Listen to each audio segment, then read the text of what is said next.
Greetings again. You have my undivided attention. What's on your mind?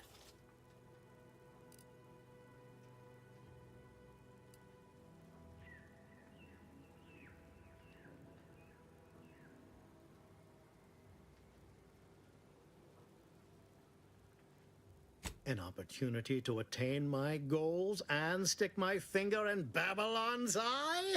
Today's as grand as when I led in the performance department showing of Life of a Salesman. Find your way to the Ministry of Accuracy. And if Trooper Sealong is still alive, do send her back here to debrief. She's still contracted to us after all.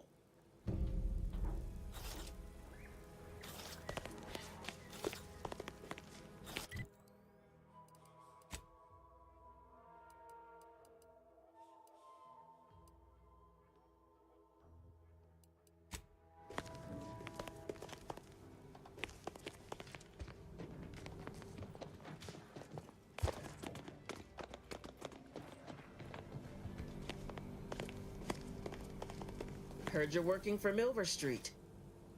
You can consider my offer formally rescinded. No reason to believe he wouldn't attempt to sabotage anything I attempted.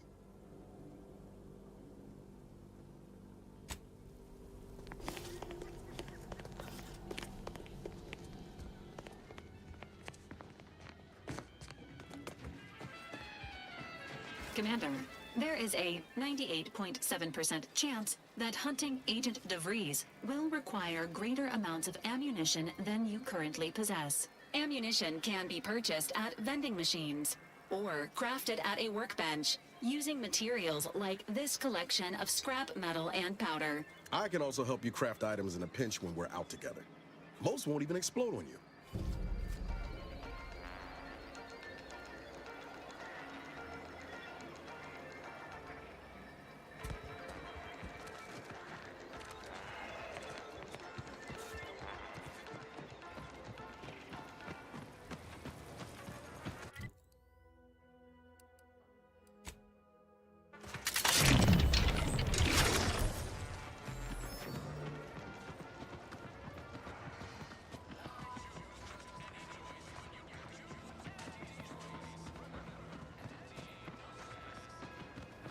Might I have a word, Commander?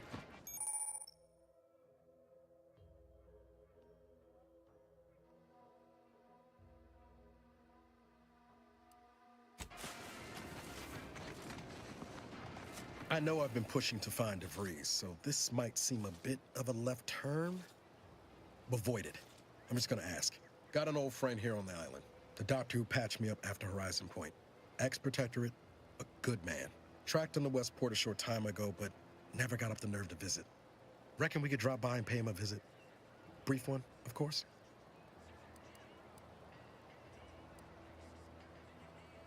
Not sure he'd still consider me such, but that's part and parcel of the reason I want to see him. I had some bad years on my own. Now with you here, being part of a team, this might sound a mite soppy, but I feel like I could be a proper agent again. That starts with writing accounts. This friend of mine, Zebulon Tran, I let him down. And I've been chewing on that live wire for a while. Too long, maybe.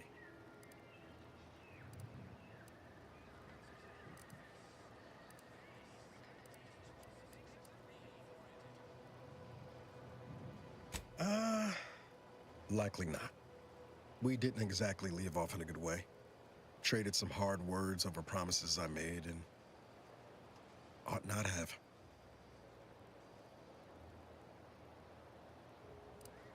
After I recovered from Horizon Point, Zeb and I ran together for a spell, doing what we could to help folks in difficult spots. Fighting protectorate tyranny in small ways. Too small for Zeb, as it turned out. He was unhappy before I showed up, and after, well, all my directorate talk fired him up even more. I had my orders. I was to stay low.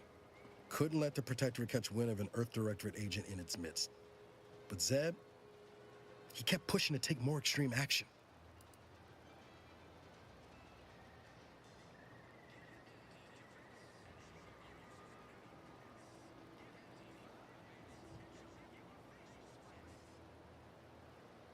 Resistance is a mite strong.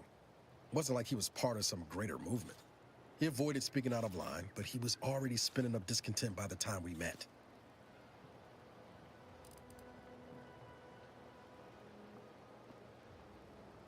I think I've given the wrong impression. For all his anger, it wasn't like Zeb was going around with a revolver, much as he might have wanted to. We mostly helped folks avoid getting into trouble over minor infractions. Or tried to anyway. We worked hard. But the Arbiters and Sentinels, well, they worked harder. Often than not, our help only made targets of the folks whose lives we were trying to improve. Didn't matter what we did. Arcadia was still caught under the Protectorate's boot.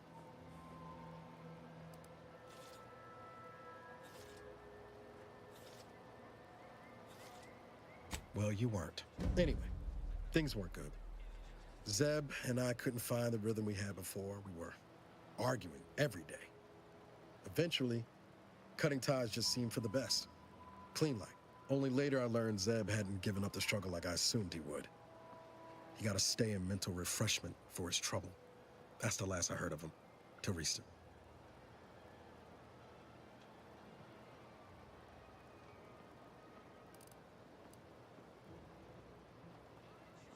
Much appreciated, Commander. Promise, I won't be making a habit of pulling skeletons out of my closet. Westport's on the east side of the island.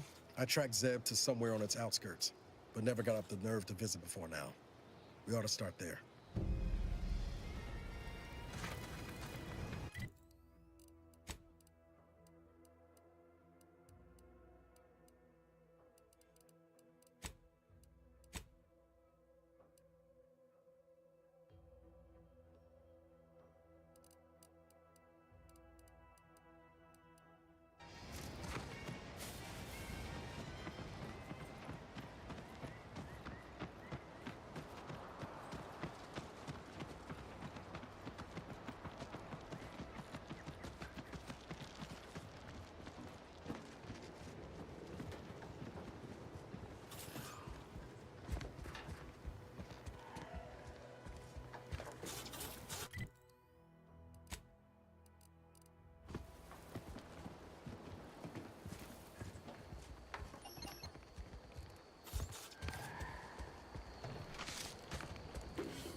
Oh, what's this?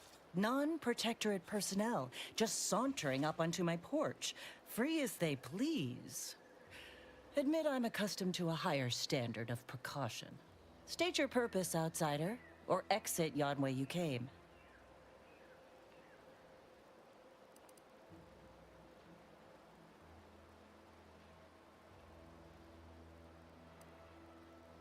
Well, that all sounds rather exciting, like something out of an Aetherwave serial, which I've watched only for official research purposes, of course. Most in the Protectorate don't know what the Earth Directorate is, you know. Suspect you've received a few blank stares if you've mentioned it afore. Anyhow, you travel freely. I'll forgo appealing to your sense of duty, as those outside the Protectorate lack such motivating principles. I presume you accept payment for services?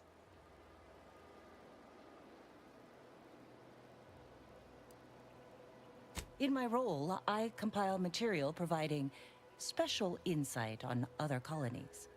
Items prohibited to others, news logs, serials, and the like. During recent troubles, unsavory elements removed certain items from my old office. Among them, a series which took considerable time to assemble.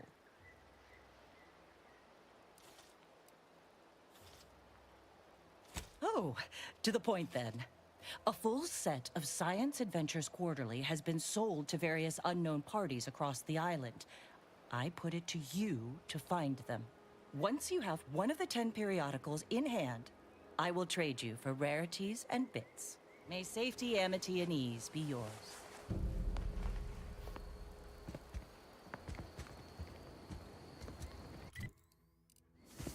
You've returned. I take it matters are progressing well. Stay true, outsider.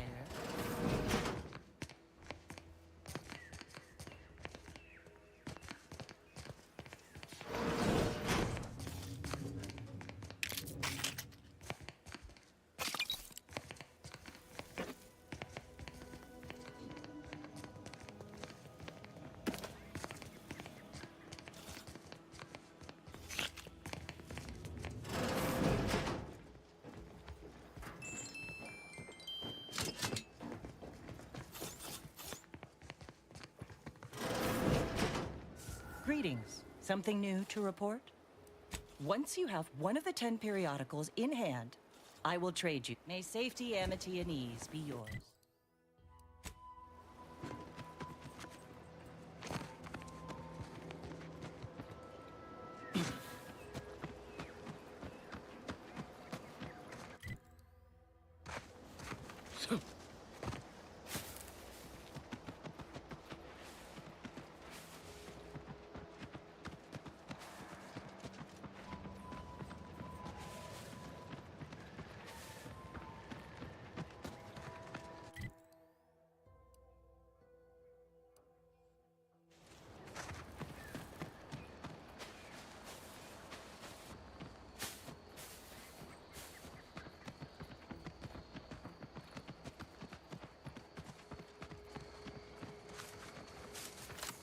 Sequencing attack strategies.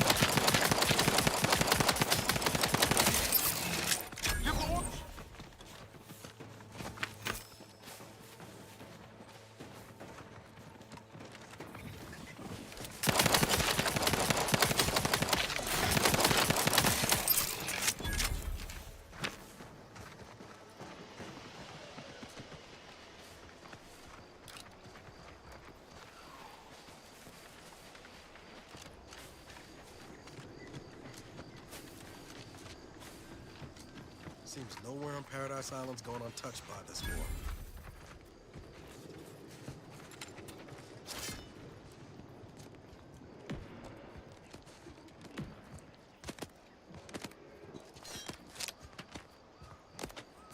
Let's go! We hold the head! Amen!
I'll take fighting raps over living in a surveillance state any day of the week.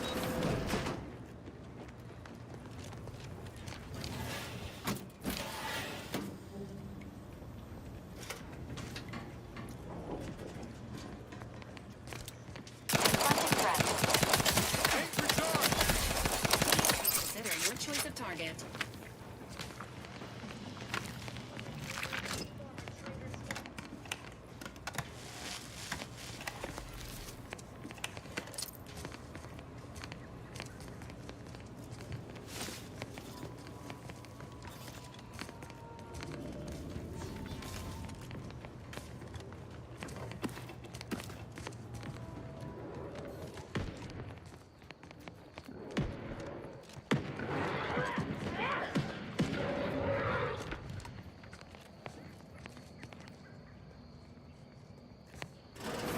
Ain't as tough as you thought. Hey you! Get over here before you get yourself killed.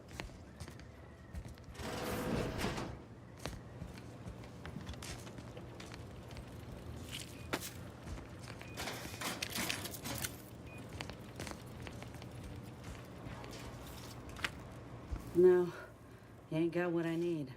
And you can't come stumbling around here looking like prey. These raps ain't had a bite to eat since their pods dropped from the look of it. And a desperate rapt is a dangerous rapt.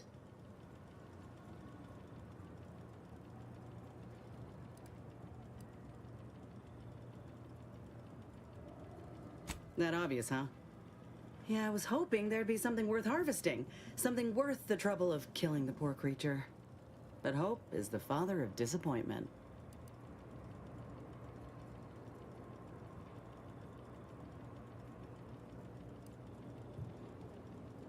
Yeah? Well, I'm Trooper Ceylon. Inez, former combat medic, Enhanced Soldier Division. Now just a menial troubleshooter who looks to have gotten her job swept out from under her. They're always counting me out. Every single one of them. And now, they ain't even letting me finish the jobs they send me on. Kinda making it hard to prove myself here. And this rep didn't even have anything that could help my graft. This whole thing's a wash. Sick of it.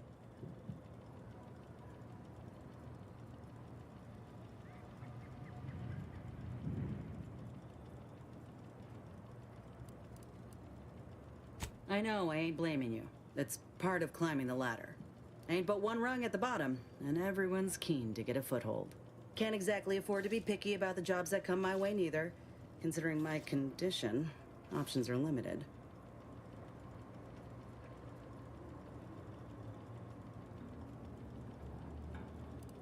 If you had, you'd know. Unless you're accustomed to seeing folk roaming around with exposed muscle fibers or stunted extra limbs on their backs.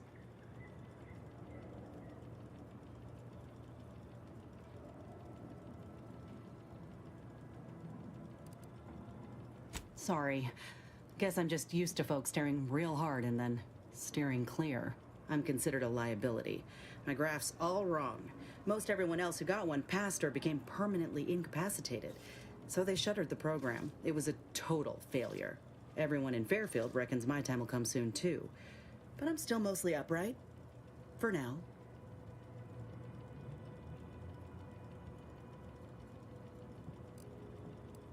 I just know I can do more for Auntie and for the war.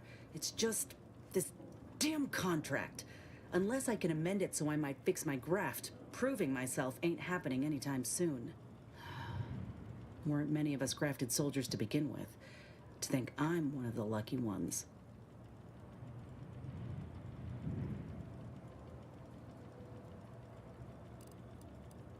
No. Enhanced Soldier Division was the fancy public-facing name for the grafting program. And when I say it was shuttered, I mean completely fucking demolished. Bet they'd erase it from the financial records if they could. It was that much of an embarrassment. In the wake of such a failure, it's left us grafted folks with no support. I only been able to treat my own ailments thanks to Doc Tinsley in Fairfield. She worked for the program for a time. She's a good one.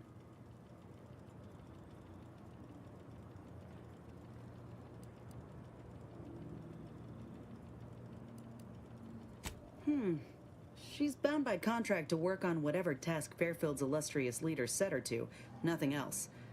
But She also ain't quite got the hang of the employment thing.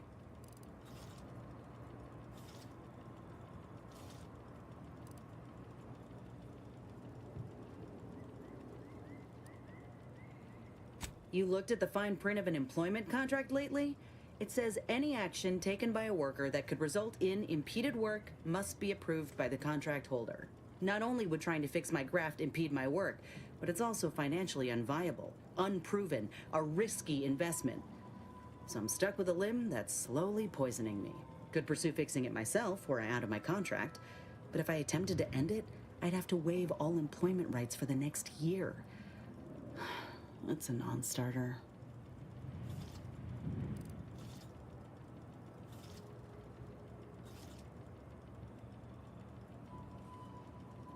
Law, no. The contract would just pass down the line of succession. It's a very long line. And anyway, I ain't a killer. No matter how much I fantasize about shutting him up when he goes on and on about how he's the father of capitalism reincarnated. Or lamenting that his mock apple martini ain't blended quite right. Ugh, never quite got the hang of those.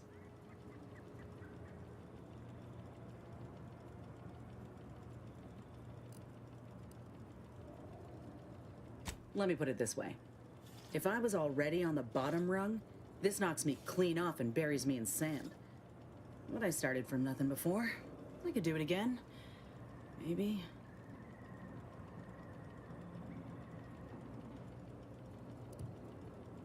Ain't easy moving between companies.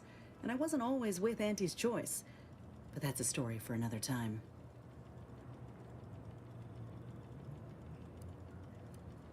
Get the feeling you will. Anyhow, think I'll return to Fairfield to have a little chat with Milver Street. Good luck in there. Mind the raps. Just me, or did Inez remind you of Helen? Tough like her. Shame she's with Auntie's choice.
Engaging combat protocols. Enthusiastically neutralizing encryptions.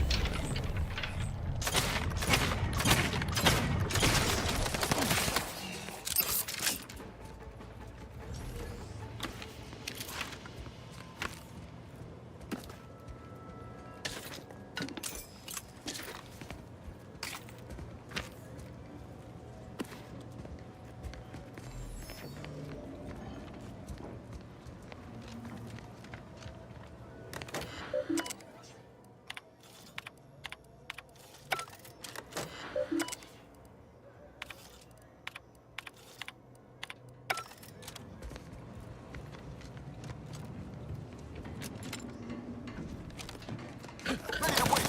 On your command.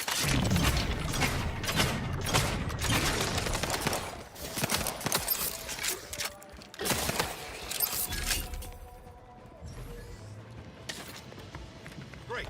First on the balls, anti-stealth.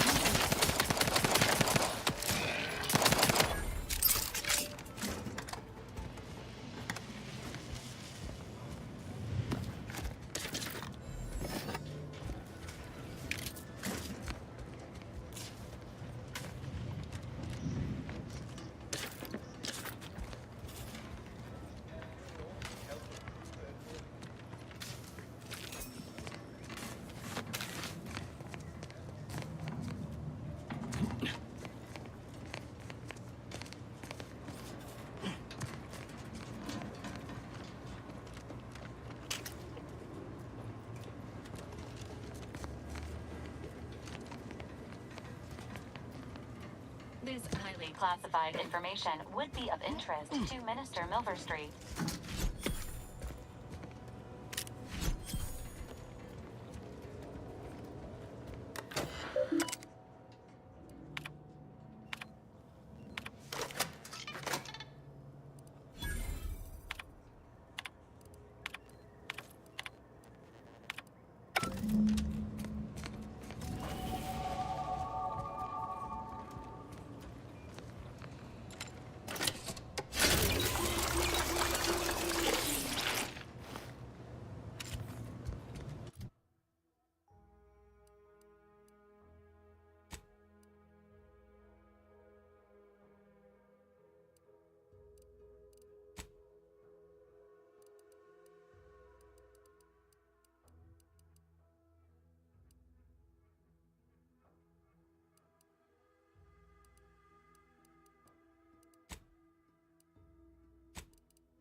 Whoa, Val.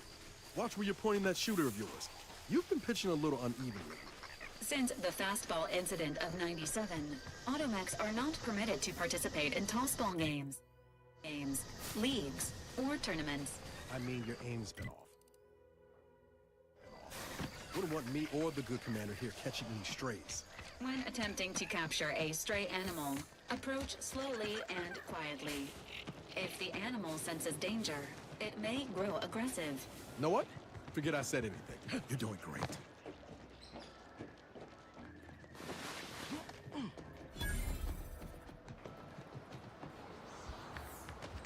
No, Jackson, don't! Don't fret. With these boots, I can fly! Are you breathing? Say something!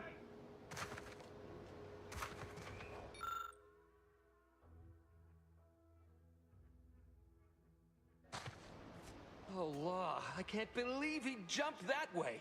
Sir, I know this isn't the time, but are they gonna put us to the gallows for this? What? No. That ain't how we operate in Auntie's Choice, Liza. We might be looking at a pretty fierce demotion for losing half our workforce and getting stuck up here, though. Demotion to fertilizer? No. Now cease your jawing. This ain't the time. Hey, you! You down there! Would you mind checking on our fellow? Might he have survived the fall?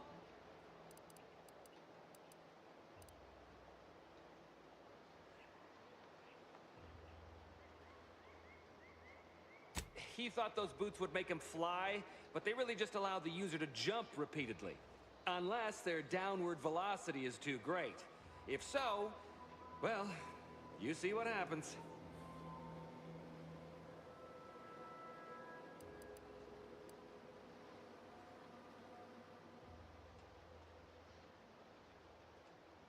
We've been stuck atop this machine since Ida, one of our new Protectorate acquisitions, had her gray matter scrambled by the height, jumped down, and landed right in its gears.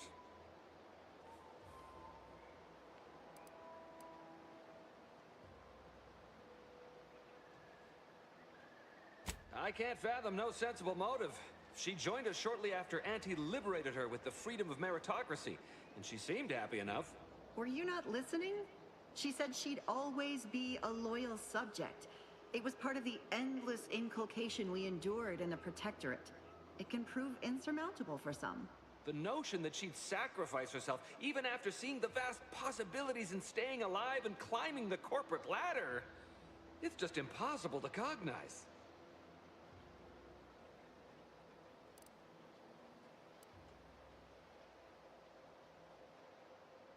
There ain't no way off this platform besides jumping, and you've seen how that ends. But you being down there makes you uniquely qualified to help us. The reason Jackson tried using those plasma thruster boots was to gather a piece of machinery we'd spotted on a little table halfway up the spire. It's a drive overloader. If we install it, we can push the platform's arm hard enough to... well, to grind old Ida out of the gears. Though the power of that overloader will deluge the system and, well, overload the drive and burn it out all permanent-like. But desperate times and all that. So if you were to use them boots to bound up the spire and deliver the overloader to us, we'd avoid the tragic fate of our two former cohorts.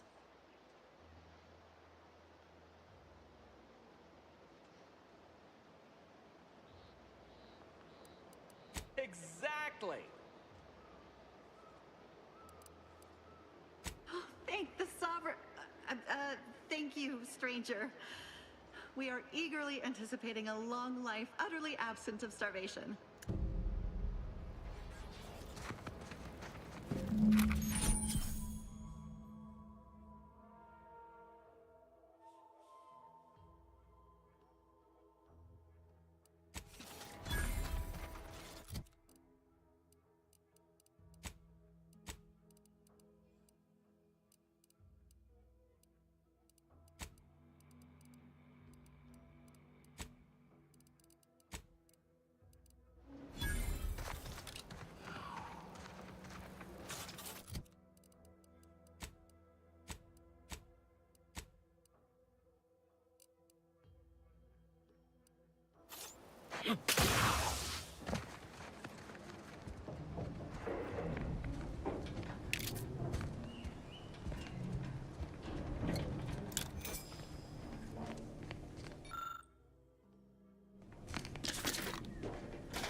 Oh, you're by our prop of Brachythecium rotund.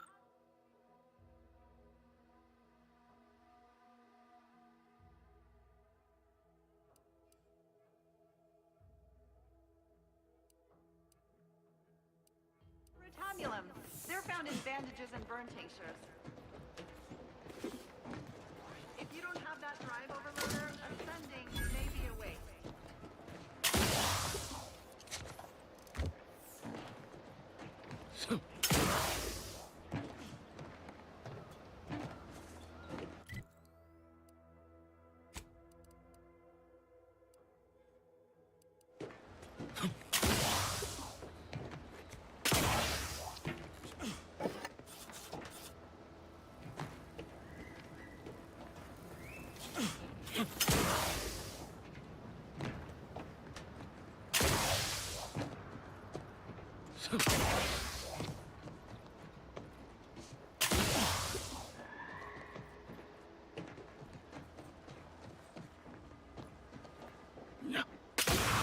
That's it? It was that easy? That was some impressive climbing. Poor Jackson could have learned a thing or two from you. Starting with the right direction to jump, I suppose. Wonderful. Get us down, and I'll happily compensate you in accordance with standard Auntie's Choice urgently improvised extortive standards.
Oh, thank the law. I never thought of myself as a vertiginous sort, but being trapped 100 meters in the air will make you reconsider. I mirror that sentiment, to be certain. In fact, Auntie will have to pay me triple if heights are to be involved. And isn't it grand to be in a system that allows me that freedom?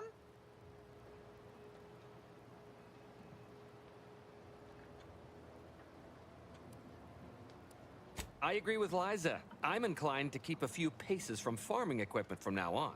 Here's your reward for evacuating us with all our parts intact. I perhaps ain't as awash in currency as I'd prefer, so you can have my helmet as well. It was useful for identifying crops we'd missed in our harvest. But to be honest, I'd like a little distance from plants for a spell.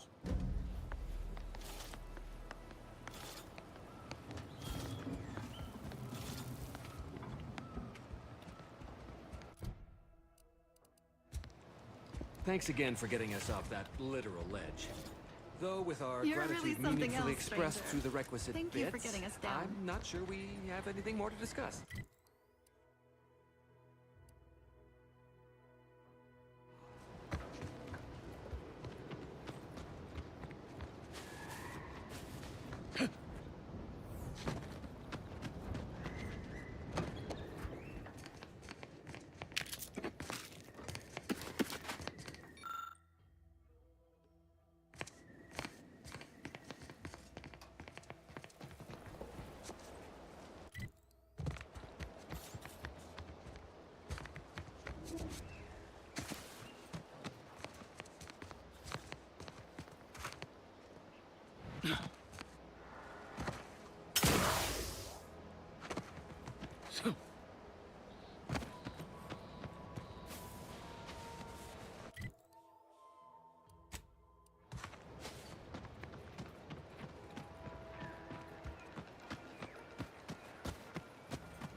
A lot of fresh blood in the talent pool around here with these protectorate defectors.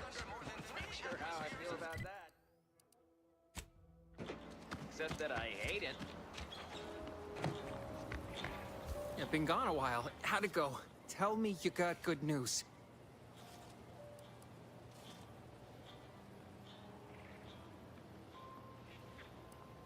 Why, that's terrible. But you said you have the schematics? I'll take those. What? Sovereign's finest potato corollary peeler? This was supposed to be a guaranteed bestseller. Who in their right mind would... Jackson, you idiot! Ah! It's a good thing he's dead, because if he wasn't, I'd kill him! There's no... God damn it! I'm never getting that promotion.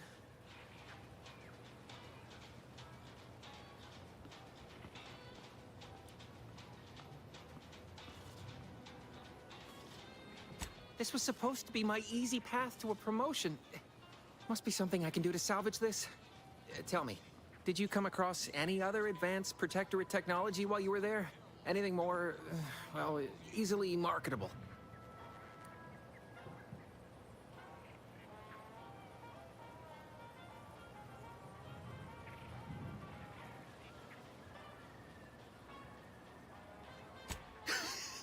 Personal thrusters? No one would ever want such preposterous things. I'd be laughed out of recreant reclamation. Imagine, jumping about like a sprog. Ridiculous. Well, here's all I can spare in regards to your compensation. Try not to spend it all in one place. It's supposed to be categorically bad for commerce. In the unlikely event things somehow pan out and I get that big promotion, I'll see you're taken care of. Until then, take care.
much appreciate you undermining my work, Minister. When have I ever not made a go of a job for you, huh? Is it so damn hard to extend a mind of trust? Calm down. You know well it would not have been necessary had you completed your task in a timely manner. I'll calm down when you stop braying your little excuses. How about that?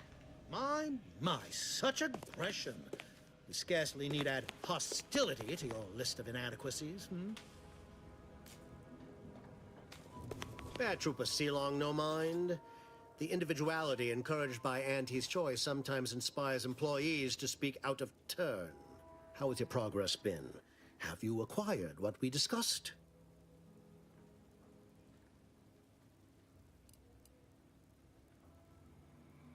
Excellent! Pleased that someone in my employ can be relied upon. Here, have one of my finest suits as a token of thanks.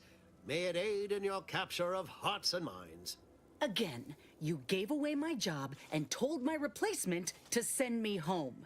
That don't make me wayward, and it sure as shit don't make me unreliable. If this contract weren't staying my hand, I reckon you'd be answering to it right about now.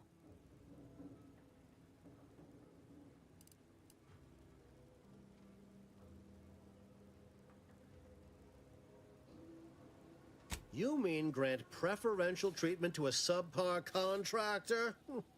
And I suppose the bits for such a procedure shall simply manifest from the ether? And if I die or leave, how do you reckon failure to retain an enhanced soldier would look to upper management, huh? Please pay this disgruntled employee no mind. What would she do without Auntie's hand to guide her if she were unemployed? I should think death a preferable alternative.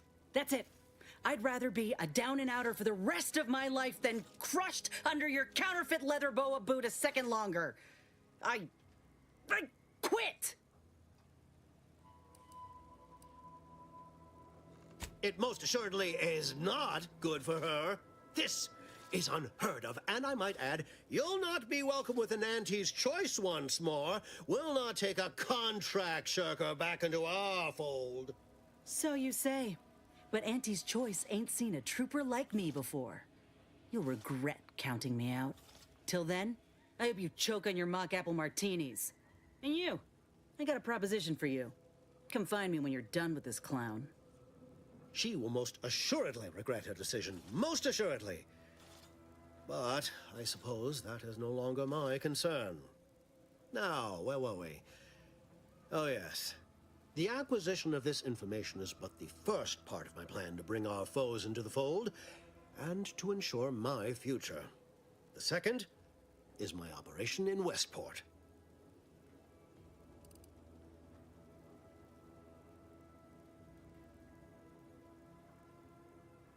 I should have known better than to try to bait an individual as savvy as yourself. I shall speak openly then.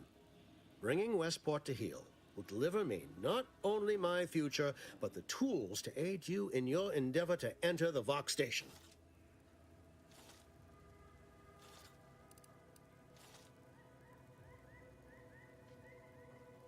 Verily, on to business.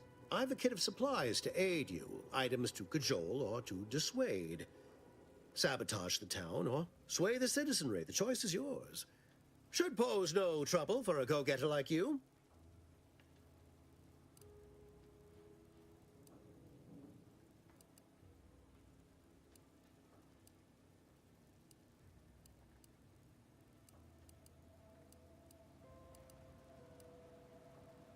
Excellent. Here's the kit. Advertisement tapes, ambidextrine, assorted stimulants, free samples of purple berry crunch, everything you need to wage war on the undecided mind. With that, I shall mark the locale. Begin with the vigilant Hogarth. Motivate him to depart, and his subjects will trot in file behind him, woolly cow-like. Now, I'm sure you've asked yourself, for a task so involved, shall the reward be worthwhile? Well, wonder no longer. For the completion of this deed, I'm prepared to offer you an exact replica of my one-of-a-kind, limited production, gentle person's Oxonian.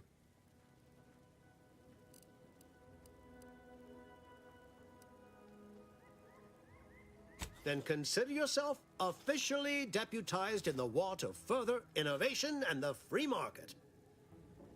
Be forewarned. I can only guess at the needs of the denizens of Westport. You must engage with them, gauge their situation. Only then can you motivate them adequately.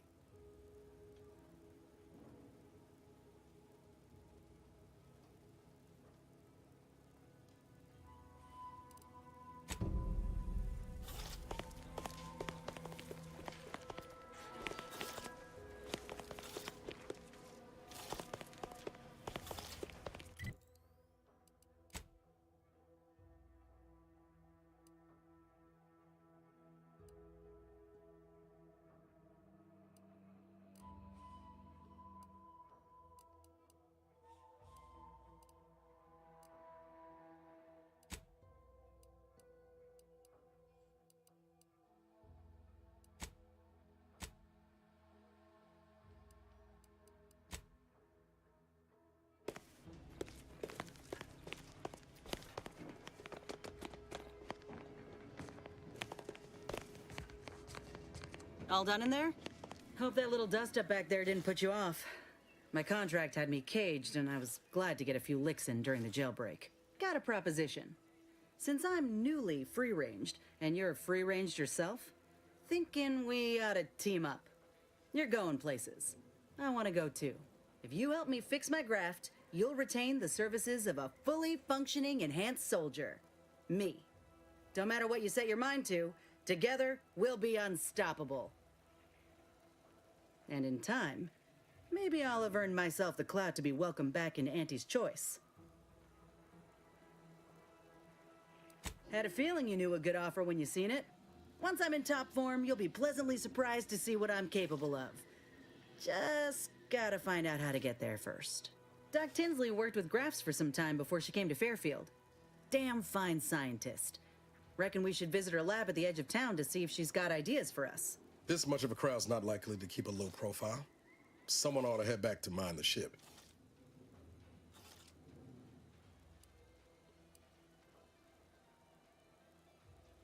Acknowledged. After you.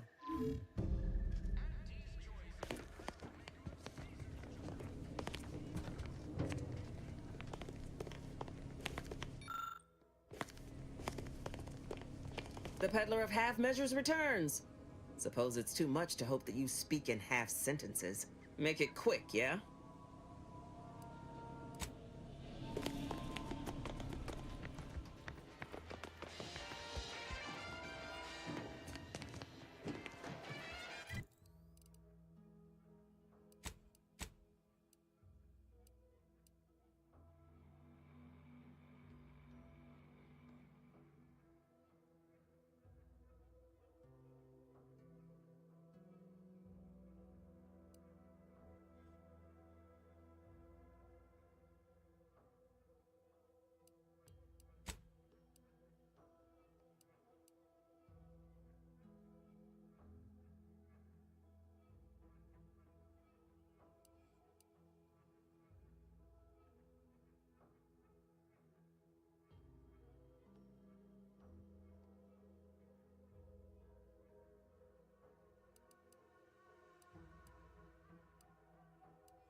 Appreciate you agreeing to help, but the arm's itching something fierce.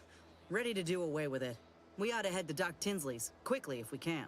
Anyhow, was there something you needed, Commander?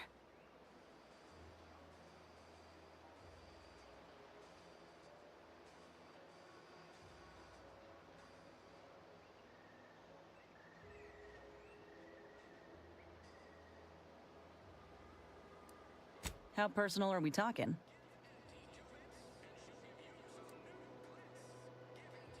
Couldn't say. I was in it all of 2 days before my graft started festering.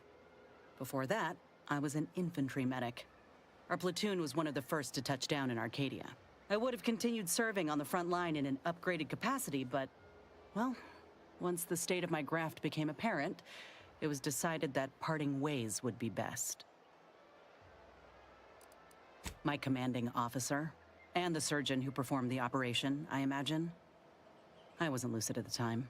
When I regained consciousness, I saw that my service pistol was gone, and a termination notice was in its place. I put 2 and 2 together. Law, that was a bad morning. Look, I knew dismissal was a possibility when I volunteered for the procedure. A successful graft is a boon, a failed one is a colossal liability. I'm a walking lesson in breakage. Oh, that information is outside my purview. I miss my platoon. Most of the time. I hope they're holding on okay wherever they are.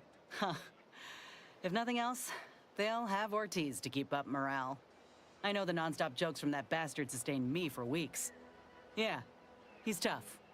He'll be all right. Of course I do. Can't help but wonder if I'm missed in return. Anyhow, I would rather return to the matter at hand. No use dwelling on those out of sight and out of mind.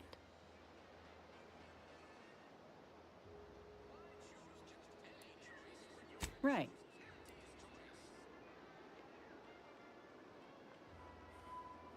Like ain't the word I'd use, even before I was itching to tear up my contract and set it aflame.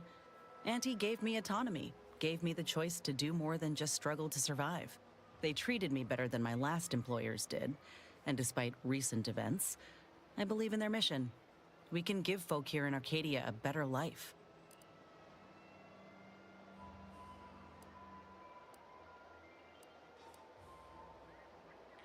They have. And could be they can't even fathom another way of living. Freedom can be frightening at first. But they'll see. Same as me and mine did when Auntie came to Tau Ceti. I'm just one of many who welcomed the chance to enlist with open arms.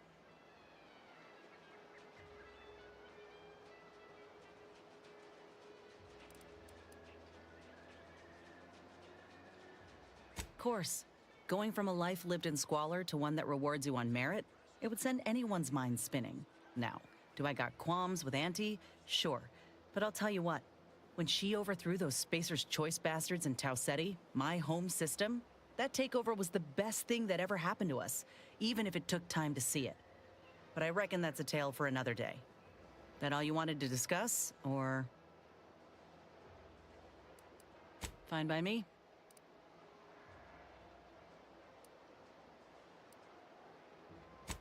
Like I said, we were both in the same unit. Me as a combat medic, him as a machine gunner. Everyone in my unit was from Tau Ceti, so we already had that in common. And we served on the front lines, which made us look out for one another that much more. See, most of us were laborers, and we just got our first real shot at something greater. We wanted to make a name for ourselves, and what better way to do that than become a hero? Our onboarders promised that if we demonstrated exceptionalism, showed initiative, that we'd get promoted quick. And our days of living in squalor would be far behind us.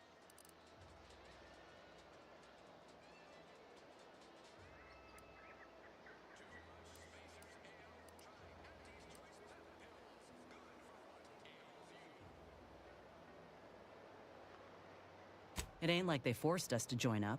We did that on our own. And it said in our contract that they could send us wherever we were needed. Can't complain if where we're needed is in a trench staring down the barrels of a minigun.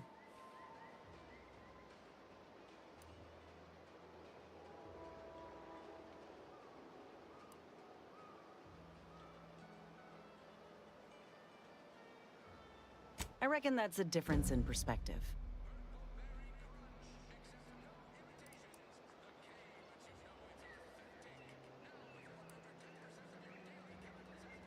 We spent a week crouched in the same foxhole under aerial bombardment.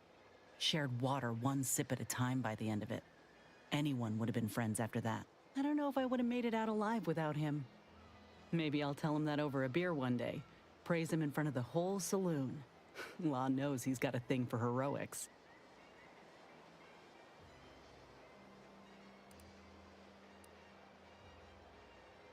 Better than I'd feared. Only had to bury 2 troopers and amputate 5 limbs. I'm thankful every day that the Protectorate can't aim for shit.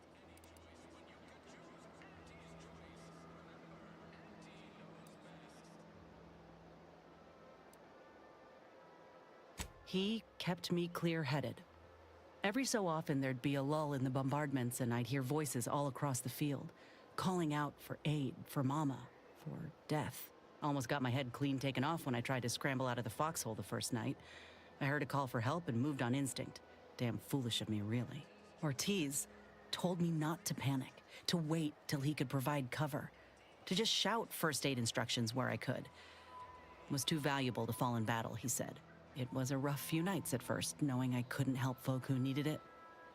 And the reward for that torment was my life.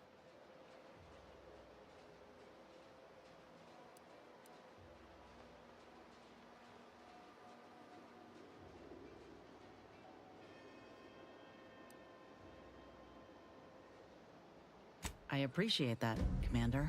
In any case, I'm only standing here because of a damn fine soldier who became my friend. I'll carry that knowledge always.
Hello again. Was there something you...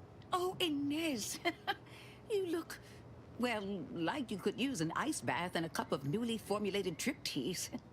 Has something happened? Something has, all right. I ended my contract effective immediately. Now I'm free to prove myself to everyone in Auntie's Choice. My way. Well, that's wonderful news. Or is it? I admit I'm still trying to work through what contracts mean hereabouts. But you do appear to be pleased, so I shall be pleased for you.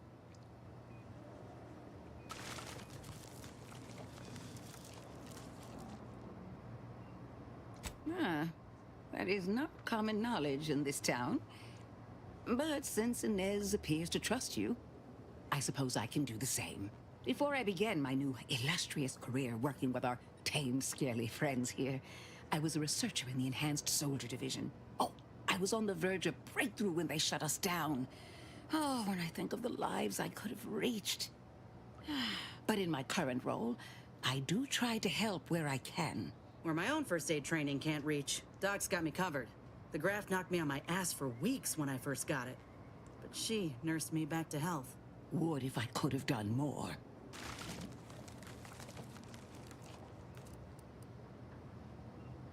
Right. I have a lead, Inez.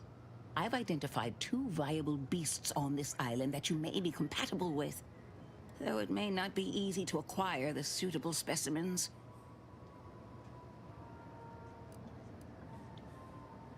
Unfortunately, the beasts must be subdued.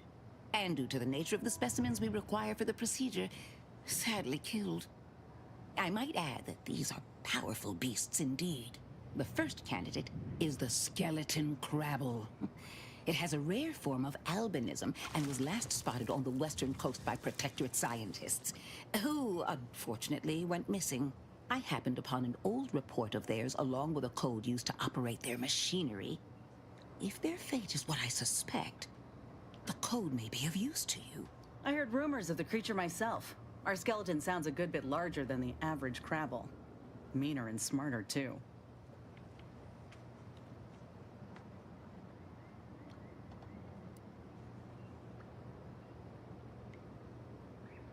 The second candidate is a Raptidon matriarch, the only one of her kind on the island as I understand it. She was last spotted in the crags near the Vox Relay.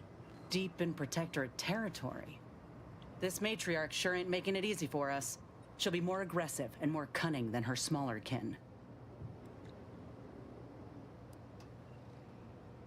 When you breach the matriarch's lair, you must rouse her from hibernation.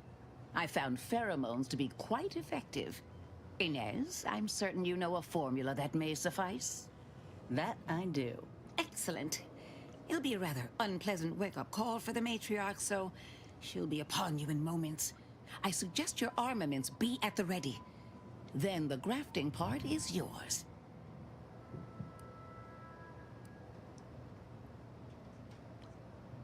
Yes, though I would recommend a careful surgical removal of the specimens, please. Now, when you acquire one or both of these parts, return here straight away, and we can begin surgery. Matriarch, Law guide you both out there.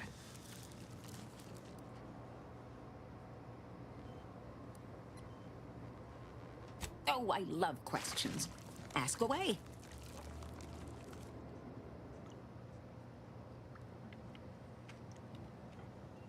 I would never imply such a thing. I'm sure the Minister and Officer Carr have only our best interests at heart.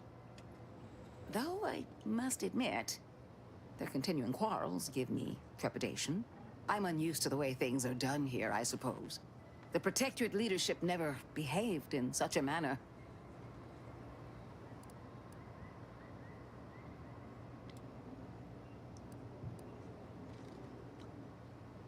So I should return to the Protectorate and accept swift death for desertion? Certainly not. I would much rather stay here, continue my work, and hope my leaders can reach an accord. Challenging though it may be, one wishes to woo Protectorate subjects to our ranks. The other wishes to secure a decisive victory with weaponry and technology. As for which approach is best, I wish I knew. I see. I hope his spirits may be sustained. I have grown fond of the minister, but I cannot help but wonder if he fully understands how proud the Protectorate are. It takes great courage or desperation to acknowledge the wrongs of one's society, and even more to leave it entirely. He may find that courage to be rarer than he thinks, or perhaps he will manage to prove me wrong with his powers of persuasion yet again. Oh, I would welcome it in this case. I wish you luck, as it were. We seem to very much need it.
Ready to take the heat off you, Commander. Just say when. Nothing in range.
Overheard what you said earlier, that nobody wants Auntie's choice here.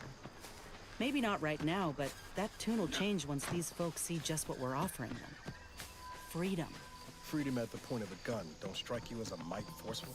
So liberation is only acceptable on your terms. Is that it?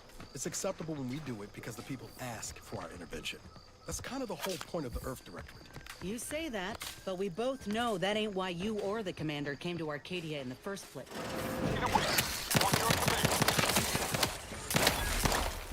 Oh, hey! Got a distraction for you!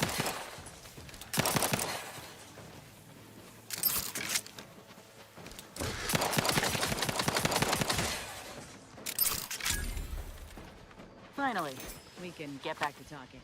You say that, but we both know that ain't why you or the commander came to Arcadia in the first place. Liquid it!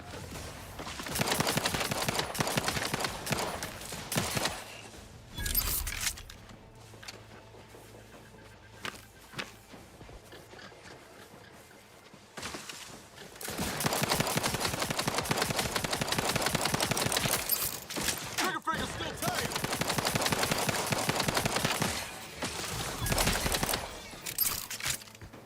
Finally, we can get back to talking. You say that, but we both know that ain't why you or the commander came to Arcadia in the first place. What was the plan? Take what you came for and leave these folk to their fate? No. I think it ain't so much that the Earth Directorate only goes where they've been asked. It's more about what serves their interests. So, who's really the moral party here? I ain't gonna be lectured by a corporatist. Find someone else to bluster at.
Commission. Let me know when you need a distraction.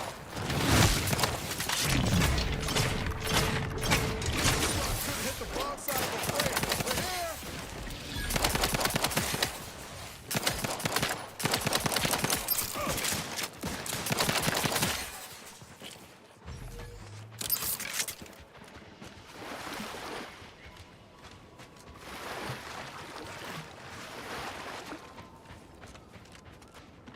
See those burrows? The skeleton's nearby. And if it's as nearby as I think, it don't bode well for those scientists.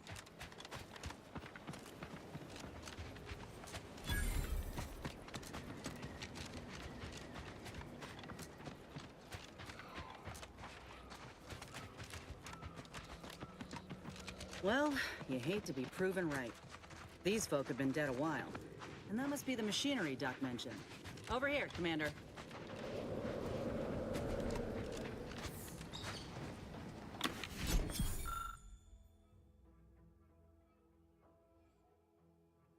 Huh. Seems this terminal reroutes power to speakers around the cave. They were using sound to lure the Crabbles out. Let's see here.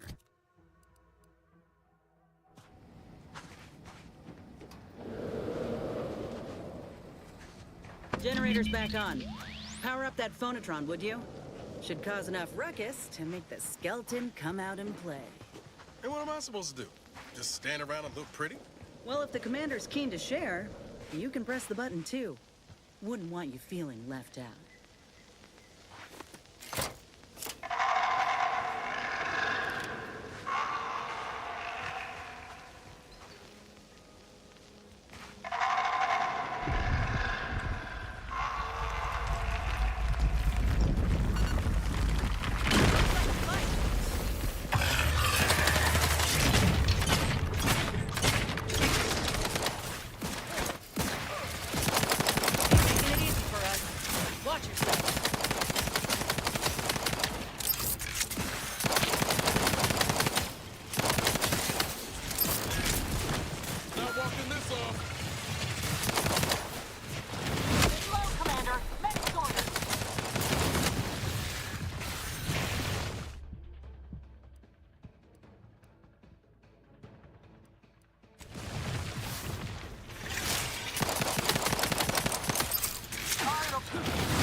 That phonotron was effective. Nice work. Mind bringing it over here so I can take a gander? Muscular reticulation's still intact. Cartilaginous integrity mostly sound. A good clean cut. And the pincer's still sharp. Yeah, this'll do just fine. Shame about all the scientists, though. Was hoping this wouldn't be too steep a price. If you still got some hunting you, that Raptidon matriarch's on the loose. Her den's not far from the Vox Relay up north. Elsewise, we head back to Fairfield and speak to Doc Tinsley.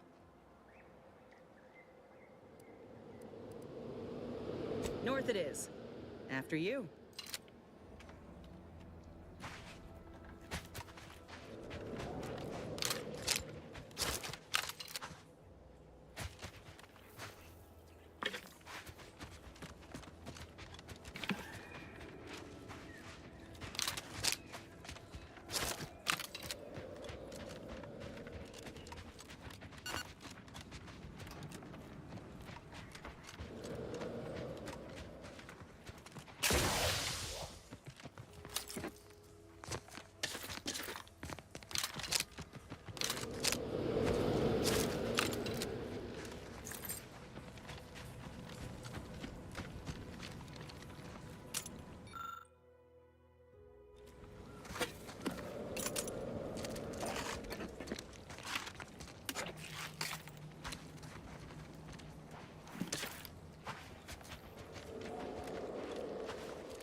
Commander.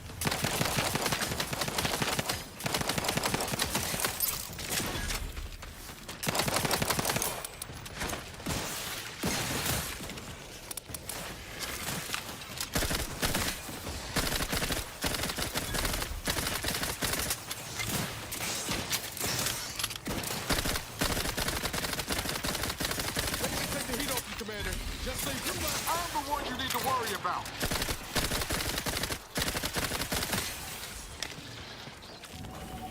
And have our fearless leader firing on him. Let's get the crap.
Greetings. Something new to report?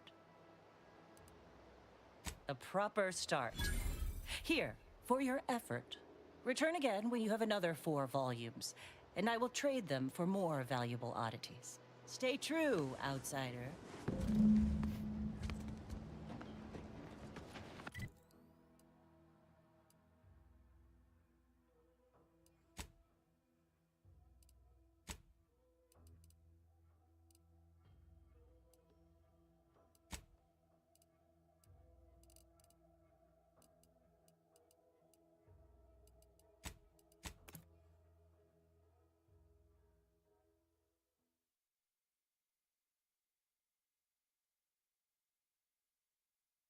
Auntie's Choice knows that a better you is just 3 pills and an ointment away.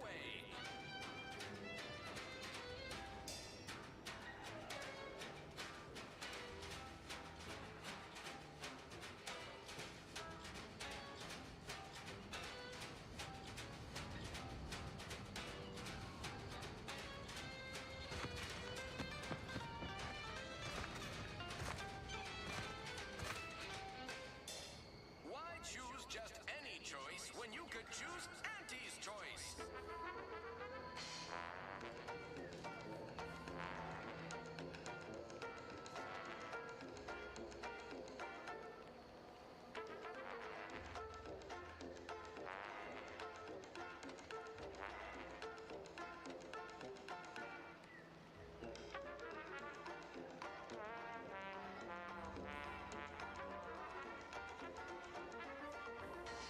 Introducing Auntie's new line of specialty drinks for the discerning consumer. Auntie Fizzos.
We're closed.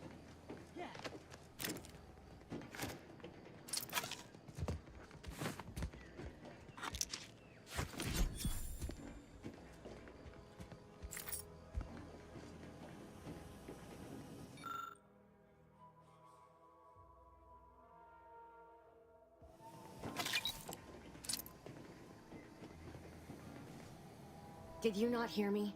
This place is closed. No learning today about how everything happens according to the obscure calculus of an indecipherable plan.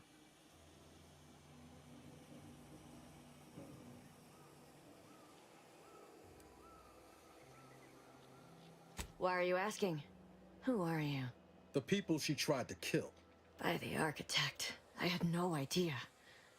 I wish I could say it was unbelievable.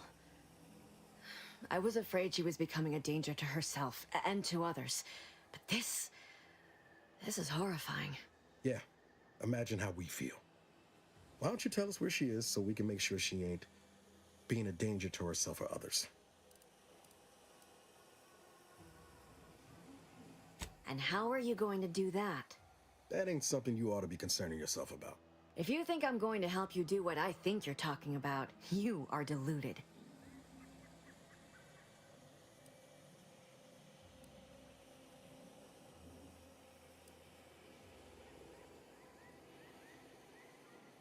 It is of no matter, regardless. I do not know where she is. I haven't seen her since before the corporatists invaded the island. I'm afraid she's going to do something terrible, but I just don't know what. Maybe none of this would have happened had I not introduced her to Victor.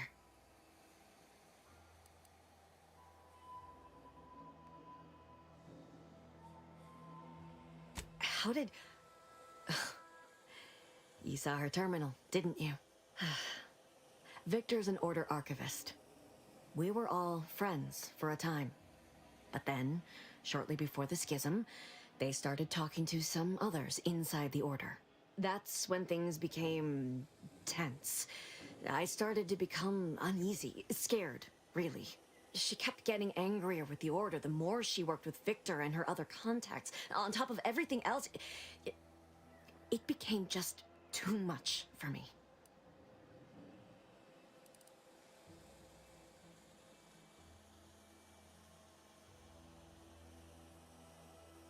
Among other things. For some reason, she was obsessed with the cliffhanger ending of Chapter 6. It was the one where capitalist fanatics brought complete destruction upon Arcadia. But you know how it works. It was somehow miraculously saved at the beginning of the next chapter. Didn't matter to DeVries, though. She just kept going over it and over it. Would have talked to a Crabble about it if there was no one else to listen. That, and the invasion itself, set her mind to dark things. I begged her not to go down that road again. She was so agitated when I first met her. Must have been 7, going on 8 years ago now. She never slept, didn't talk to anyone if she could avoid it. After we became friends, she began to change. Still bothered her from time to time, but I thought it mostly behind her. I couldn't watch her go back to how she'd been. Or worse.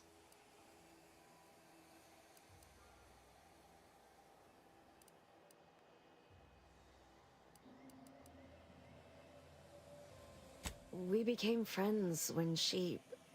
Well, she saved me. I'd said something without thinking. Must have been distracted. We all know to watch every last word we say. For some reason, she interceded on my behalf with an arbiter. And she convinced him he didn't hear what he actually did. No one does that. Void, I didn't think anyone could. We all were, originally, before the schism. But she never gave it up, even when it became illegal to even mention their name. Which was surprising with how angry she seemed to be getting with them, even as she was deep into scheming with Victor and the others. She even continued to sign her messages, "See you in the equation." It's all so confusing.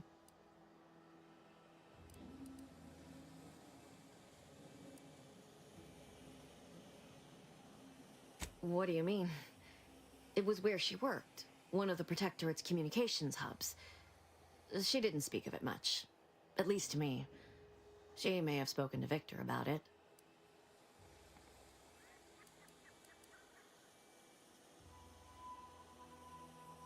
She ain't the only one. It's difficult to explain. She spoke about things in unfamiliar ways. I felt her words to be freeing, at first. But slowly, I began to feel unmoored, doubting everything I ever knew. She said learning the truth of things was worth it. But now I question whether her truth was just more of her penchant to sow chaos, no matter who may be caught in her schemes. Some days I wish I'd never listened to her at all. Others, I can't help but miss her. Even with everything. Know a little something about that, too.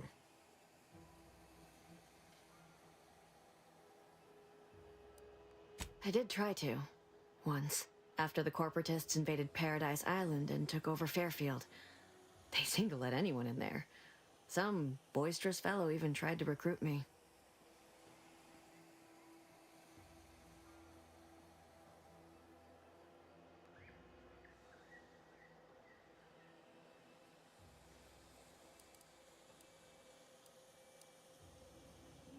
No. Nearest I could surmise, she'd left just prior to the fall of Fairfield. I'm ashamed to admit, I did break into her safe. She used the same code for everything. 15-778. That sounds like it could be her agent identification code, Commander. She said it had some meaning from her previous life. I'd hoped she'd left something for me, but the safe was empty.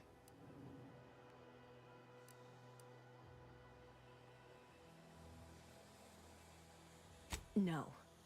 But it had to be someone's fault, right? The Protectorate couldn't possibly have failed to safeguard the colony. Then they had to answer the accusations the Order leveled at them.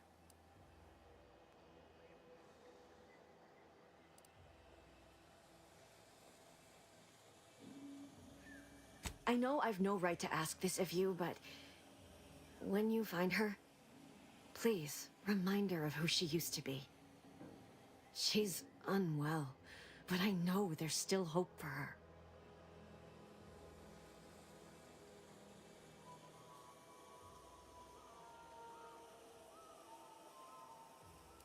That's all I can ask.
Eden's hinterlands would be more pleasant if Auntie didn't airdrop them raptidons willy-nilly.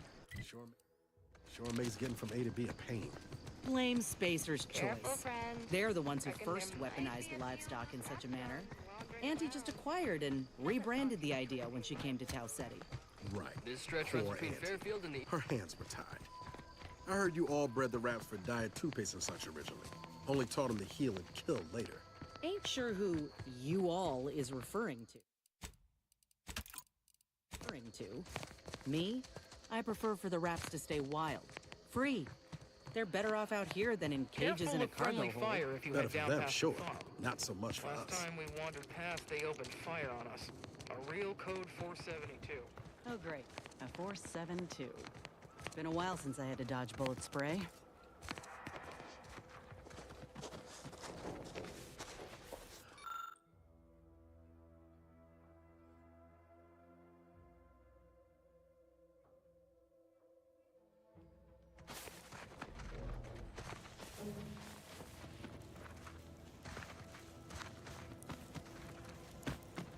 I don't even want to think about the damage those crabbles are gonna do to my machines.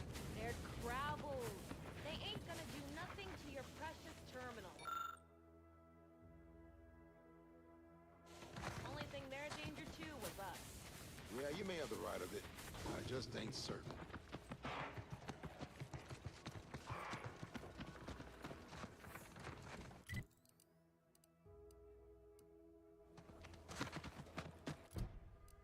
Any random, non-kill crazed passerby who can hear this? Scout report. Random, non. Yes, sir. Looks like the repair center is still out of order, sir. Yes. Excellent. I am trapped Eddie, inside the Scout. research lab at the... Glad to hear.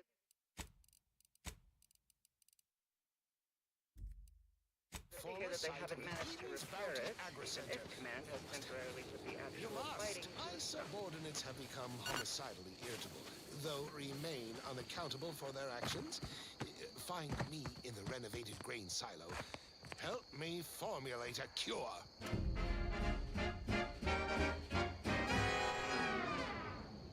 Hello?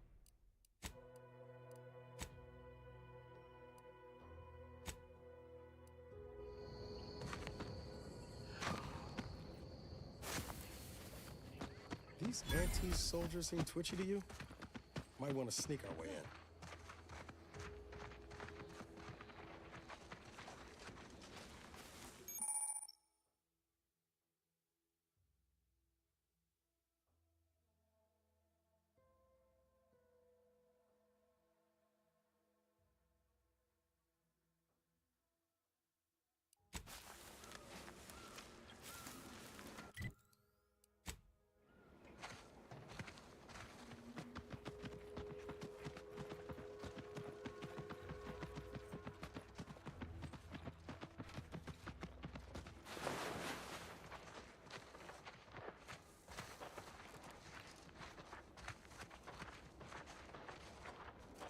Never recognized, never commended.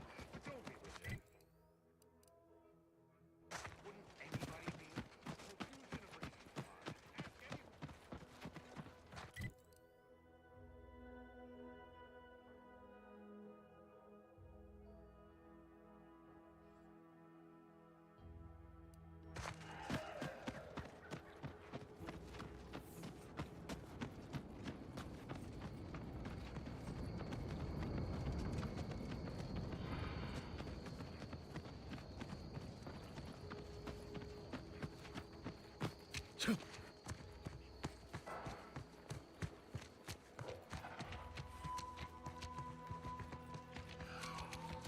What do you mean you're leaving? Shift over! I have a life outside this place, you know.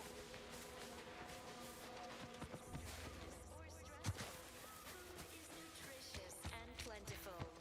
We have everything we need. Prudence dictates we take a moment to rightly appreciate it all and thank the sovereign.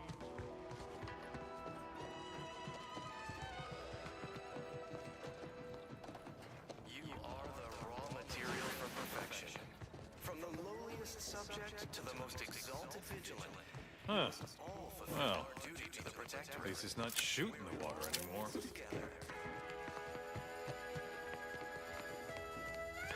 Visitors, huh? Just meandering about, free of any appointed minder? Not so sure I ought to be speaking with you. If you need someone to talk to hereabouts, I suggest you seek out Vigilant Hogarth. That tall, stately building back yonder is his domicile. Hogarth. Milver Street reckons he's the key to converting this town. Let's bring him the good news of Auntie's choice, shall we? Do hate to come off impolite. If you're so inclined, we can pick this up later, after you two confabulate.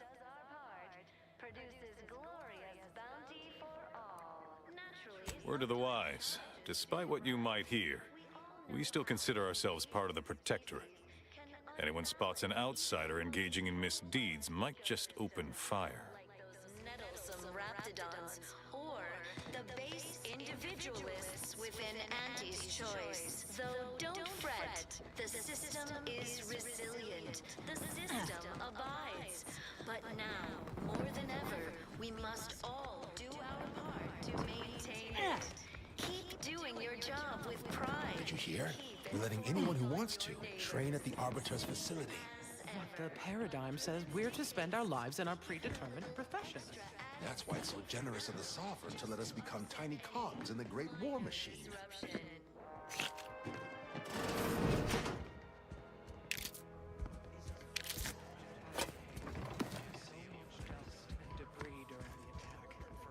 Still hurts to breathe.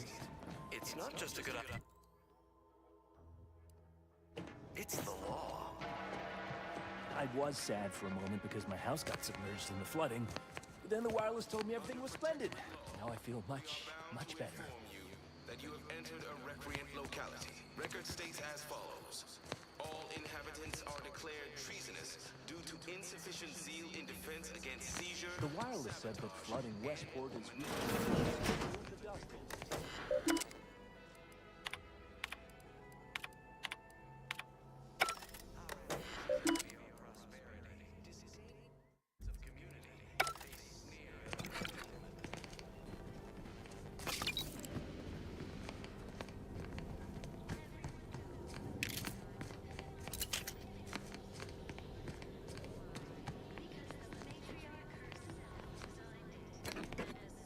Embodies and executes on plan, shows that progress. Societies were constantly out of balance. Individualism ran rampant. Depletion of resources and lack of community led to terrible suffering. Poor dears didn't have the Consider finding a human companion.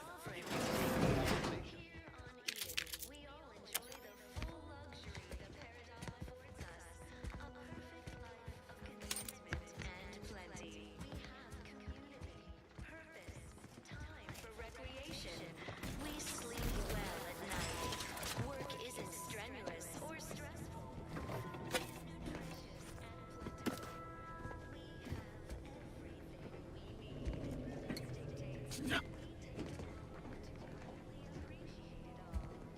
Thank the sovereign.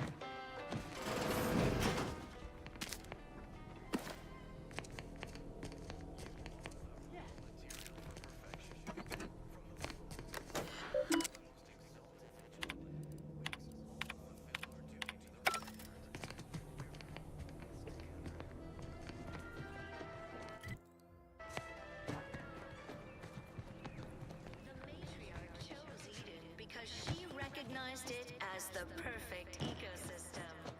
The native flora and fauna, the pleasant atmosphere, and rich natural resources represent a fascinatingly complex ecological network. To govern it, the matriarch, working with and through the sovereign, devised the Well, it's infected. Redstone arrives soon, we'll have to start cutting.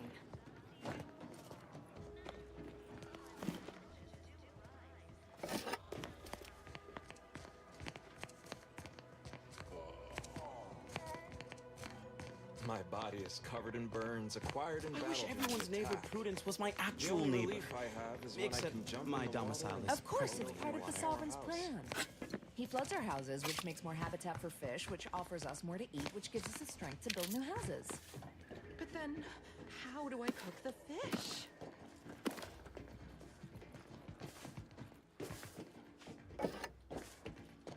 Prudence dictates we maintain sufficient zeal at all times.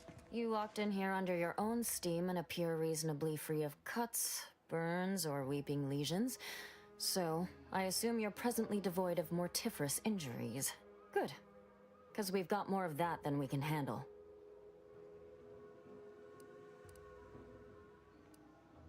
Don't suppose you have any medical supplies to spare, do you? That you might kindly consider donating?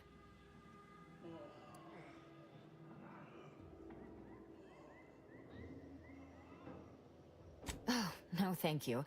Not looking for anything that does more harm than good. I have enough ailments to manage already. From what I've heard about Auntie's medicaments, might poison a patient or cause them to grow an extra head or something. Never know what they're testing out on you. My extra parts aren't side effects. That's your implication. And anyhow, I should think some minor side effects would be preferable to dying.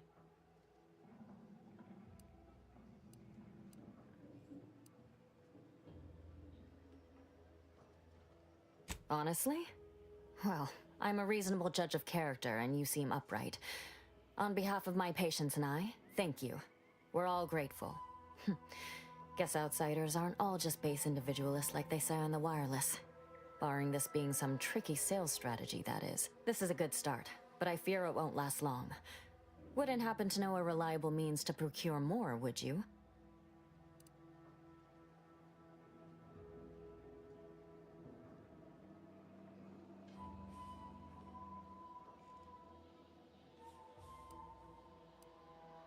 They'd sell to us?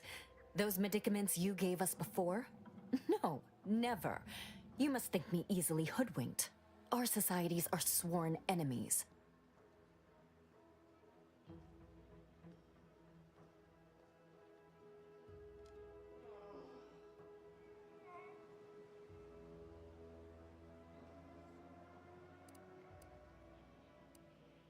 You almost make that sound reasonable, under a highly skewed, morally vacuous light.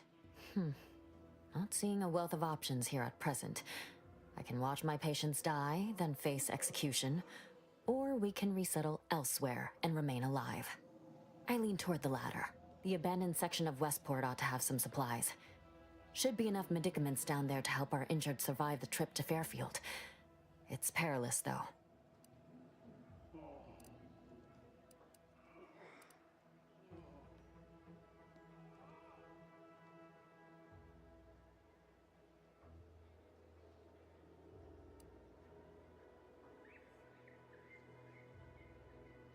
You may be right. I've been wrestling with that very idea. I suppose I must accept some may not survive the journey so we can get the others the help they require in Fairfield. The one last additional thing we'll need is for Vigilant Hogarth to agree to it.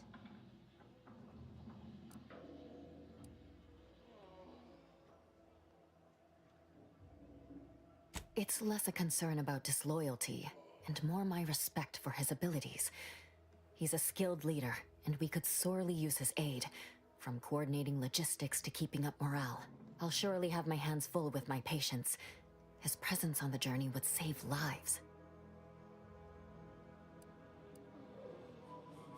All right, be careful out there.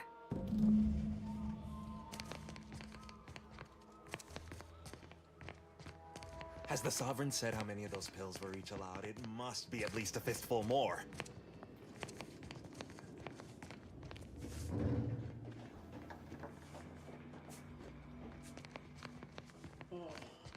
You've returned.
Stranger?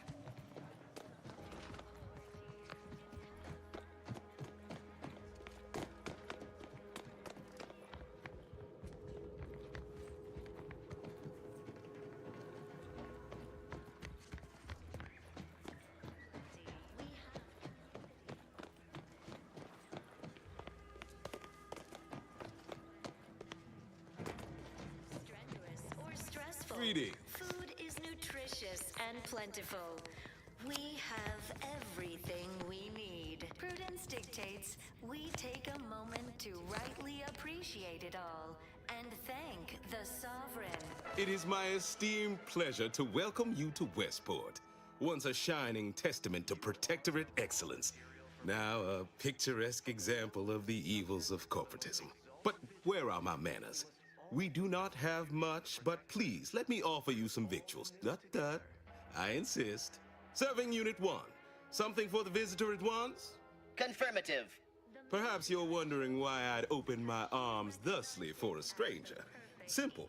As the guiding light for humankind, we always put our best foot forward, regardless of circumstance. Resources represent a fascinatingly complex ecological network. To govern it, the matriarch, working with and through the Sovereign, devised the paradigm, a meticulously designed marvel where, if each of us... I beg to differ.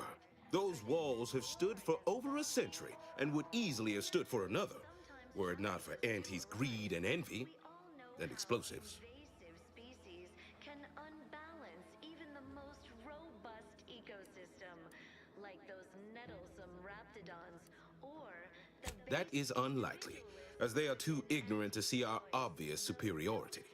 Our society was built from the bedrock up through the vision of our matriarch. Due to her genius, the structure of our society is perfect, planned down to the last subject. We all work as a unified whole for the betterment of all, unlike those corporate colonies, where it's every person for themselves. We give it a little extra added zeal for now, just to offset any minor disruption. They love it as much as I. We care for everyone.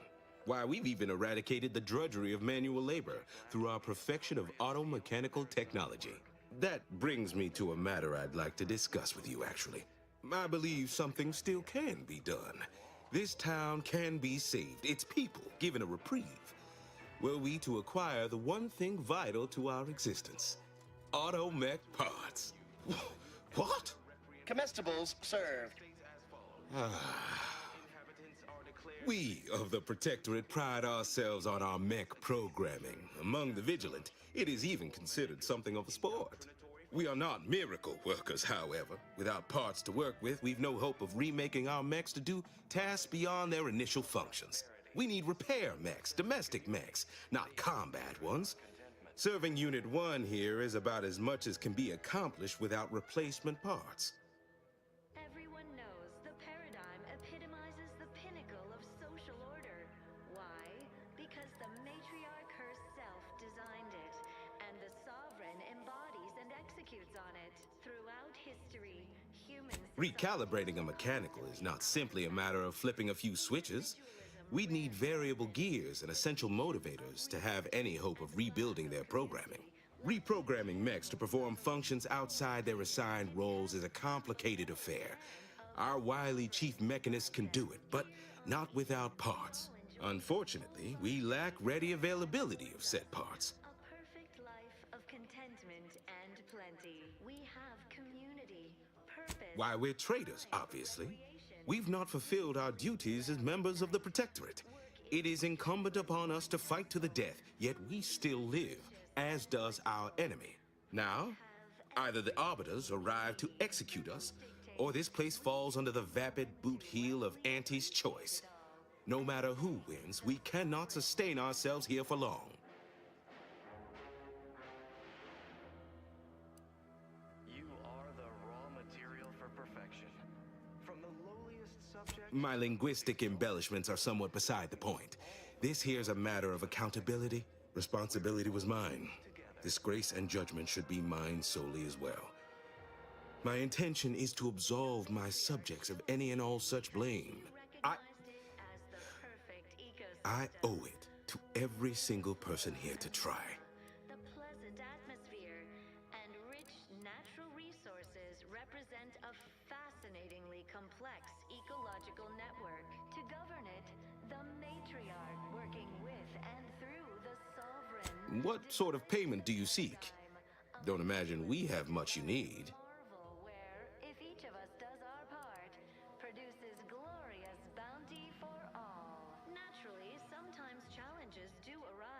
Enough to lead and inspire those who work there, once at least.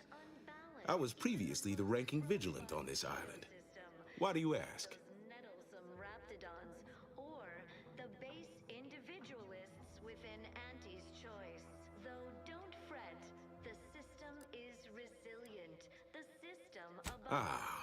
I don't know what an Earth Directorate is, and I thought we were past the need for being coy, but fine. I'll extend you my trust as a show of good faith. In exchange for the automech parts we need, I can provide you means to get inside. Never dream of such a proposal in days of reason and quietude. Yet such is the here and now we find ourselves in. Any minor disruption.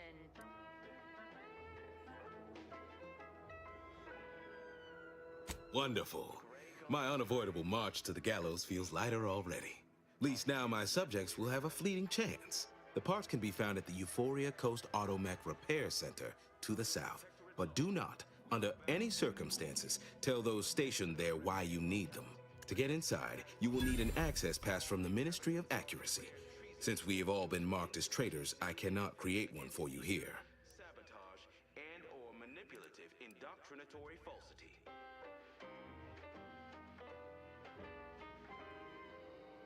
Farewell now.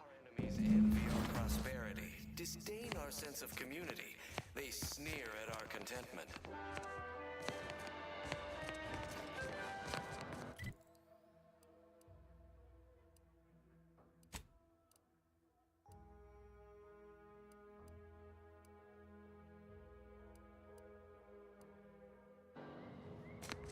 Everyone knows the paradigm epitomizes the pinnacle of social order.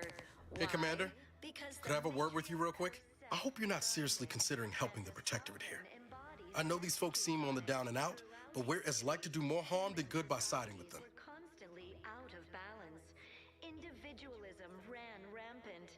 Depletion of resources and lack of community led to terrible suffering. Poor dears didn't have the firm, benevolent hand of the sovereign to guide them. Here on Eden, we all enjoy the full luxury the paradigm affords us. A perfect life of contentment and plenty. Okay. Well, if we do as Milverstreet's asked and convert the populace to Auntie's choice, they're more likely to get the care they need and not be sentenced to death. Milverstreet also promised us a way into the Vox. Oh, and a ritzy hat. Man drives a hard bargain, if he can be trusted. Reviving Westport would anger some folks back in Fairfield, but there's no question the Vigilant could help us get into the Vox station a whole heck of a lot easier.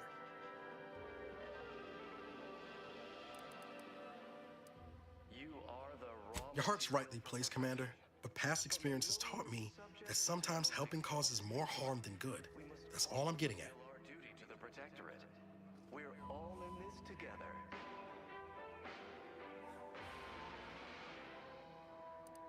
The matriarch chose Eden because she recognized it as the perfect ecosystem.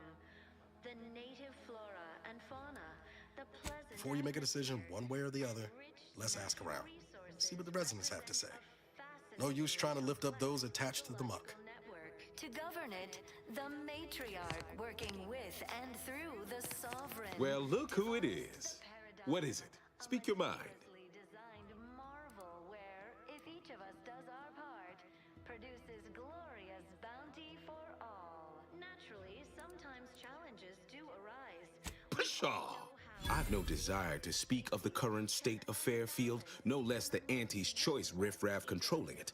Or worse, any traitors who have flocked to their side. Why, I cannot fathom any of my people or I even contemplating defecting the Protectorate, let alone for that cesspool of inanity. Resilient, the system abides. But now, more than ever, we must all do our part to maintain it. Because we of the Protectorate believe in something. We dream, we aspire, together. Auntie's choice would replace amity and purpose with want. The endless, empty pursuit of nothing. But in the end, what I care about most is my people. The only thing they need, that all of us here need, are those auto-mechanical parts. I would thank you to make haste retrieving them. Daydreaming on the job? Mental refreshment centers are... Nobody needs go anywhere. Not when we can still save Westport. We of the Protectorate endure as one, regardless of any hardships we must face. It'd have to be catastrophically obvious this place was doomed, and incontrovertibly beyond my means to save it, before I'd even consider such a recourse. All inhabitants are declared treasonous due to insufficient zeal in defense against seizure, sabotage, and... When I look outside, I see people who are hardy and resilient, who trust the paradigm, who understand prosperity will return with time and group effort. I have the aid of key pillars of our community, several persons of note and good character who stand with and by me, and our town still functions. Our automechs are still running, mostly. We have a generator to power them, fresh water, the reassuring voice of everyone's neighbor Prudence wafts from our loudspeakers. And the Sovereign embodies and executes on it. Throughout history, human societies were constantly out of balance. Individualism ran rampant. Depletion of resources and lack of community led to terrible suffering. Poor dears didn't have the firm, benevolent hand of the Sovereign to guide them. Here on Eden, we all enjoy the full luxury the paradise affords us. I don't know. Look, I've entertained these fool notions of yours long enough. There's no use pursuing such a fruitless line of thinking further. I have a brighter future in mind for Westport, one you can help with, in fact, rather than dwelling on dark maybes and scenarios of worst imagining. What all of us need most here are those auto-mechanical parts. Now, please, make haste retrieving them. Appreciate it all, and thank the Sovereign. Farewell now.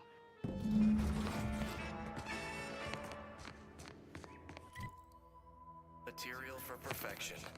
From the lowly...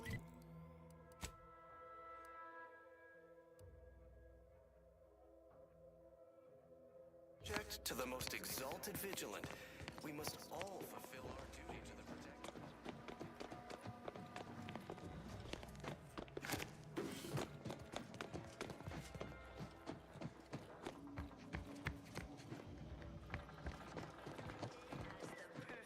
Welcome back.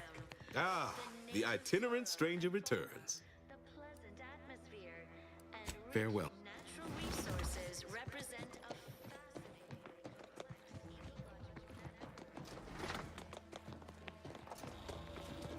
Stranger?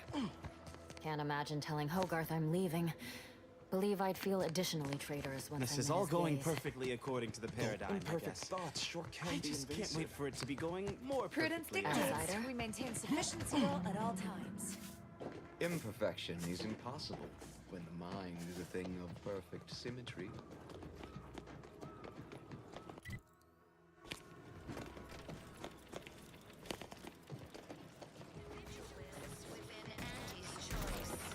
Don't fret. The system is resilient. The system. All these vexatious disruptions keep falling westward. When are things gonna settle back again? To maintain it. Keep doing your job with pride. Keep informing on your neighbors. Same as ever. But Almost missed the routine. Don't suppose you checked in with Vigilant Hogarth yet, eh? just to offset any minor disruption. Oh, glad to hear. Probably sprung an important task on you afterwards, I'd wager. I mentioned to the Vigilant how I'd reset my chef mech to prepare meals to my liking. Next thing you know, he puts me in charge of repairing all the mechs in Westport. It's not just a good idea, it's the law.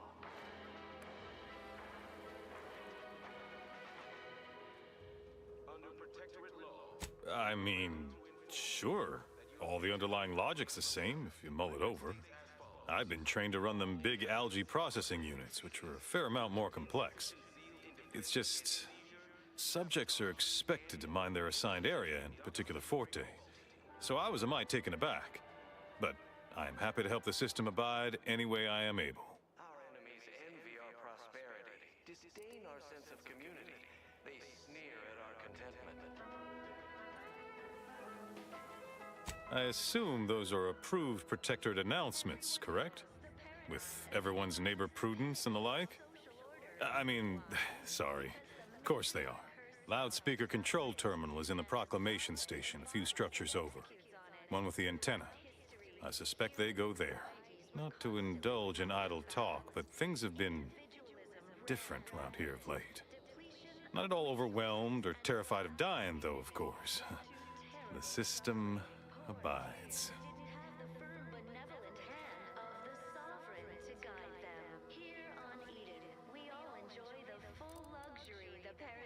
Curativist Row is a fine sword. Pillar of our community. Might impatient, sure, but with how busy she is, we'd all do well to respect her time. Watch out for that Weintraut fellow. Talk your ear off if you let him. Kinda lonesome, but doesn't let anybody near his place for some reason. Even before the flooding. Everybody else? Decent enough, I guess.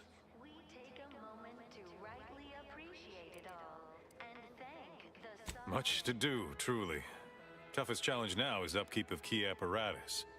If that generator goes, for instance, doubt I have means to fix it. We lose power to charge our mechs, this place is done for. Final nail in the coffin, or similarly minded metaphor of your choosing. Not that the paradigm would allow that, of course. The matriarch chose Eden because she recognized it as the... Even if I did ever fall prey to such treacherous whimsy, you think I'd be fool-headed enough to admit it to a stranger? Look like I've been kicked by an automech or something? I mean, void damn.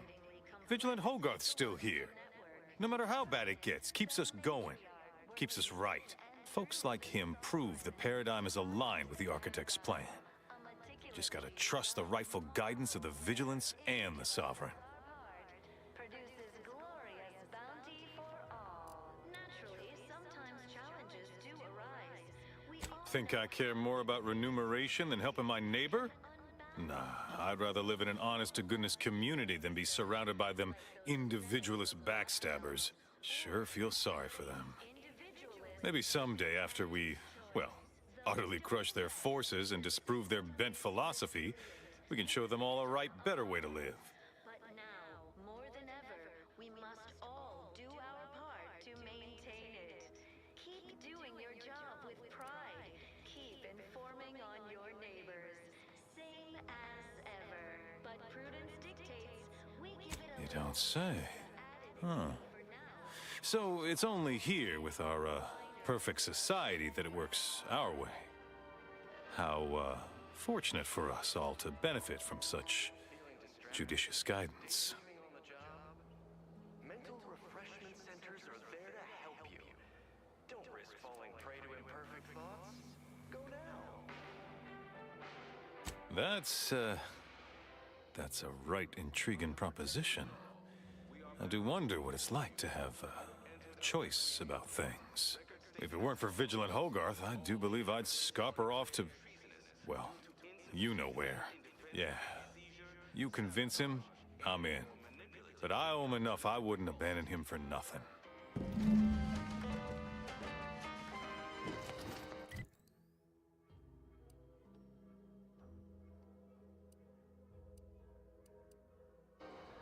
Our enemies envy our prosperity, disdain our sense of community. They sneer at our contentment. Everyone knows the paradigm epitomizes the pinnacle of social order.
Can't wait, Commander. At least until we've talked with Zeb.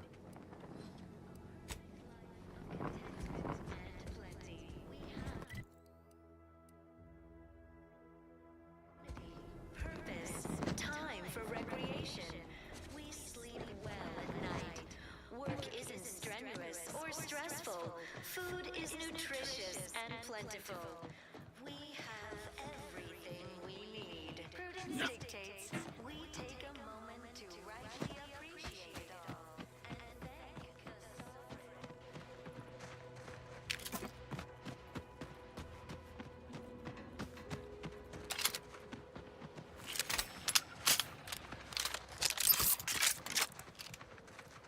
the Up to, but I'm not ready.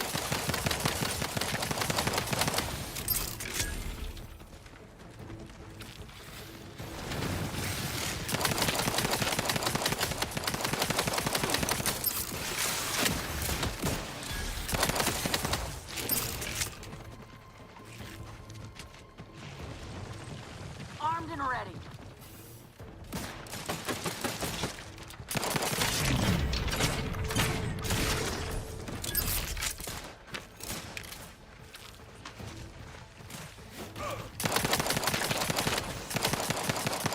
And I'll take care of it. Over here! Free hole in the head!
Sit or sprint?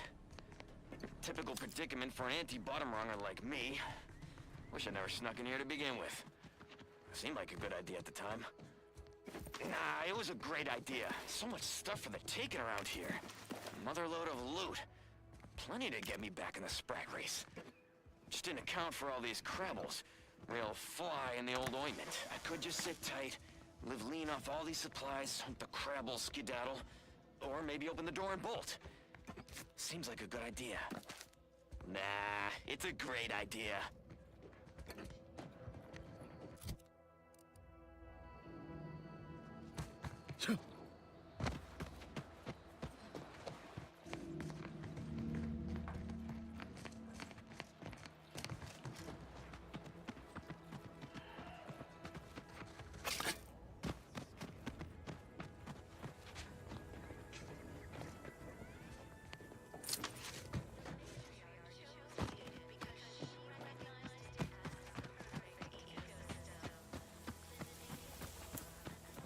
Looks like the place. No, I haven't felt this high strung since Horizon Point. Just hope he's here.